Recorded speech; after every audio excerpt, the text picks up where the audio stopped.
আজ পহেলা ডিসেম্বর বীর প্রতীক তারামন বিবির মৃত্যুবার্ষিকী। সাহস, ত্যাগ ও দেশপ্রেমের এক অনন্য প্রতীক হিসেবে তিনি বাংলাদেশের মুক্তিযুদ্ধের ইতিহাসে স্থায়ীভাবে স্থান করে নিয়েছেন।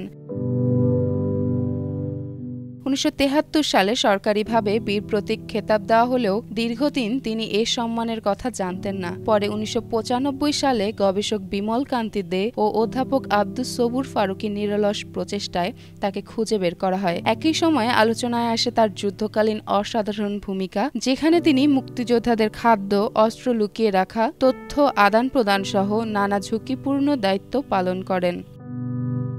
পরবর্তীতে তৎকালীন প্রধানমন্ত্রী বেগম খালেদা জিয়া রাষ্ট্রীয় মর্যাদা দিয়ে তার হাতে বীর প্রতীক পদক তুলে দেন, যা ছিল তার অবদানের প্রাপ্য স্বীকৃতি।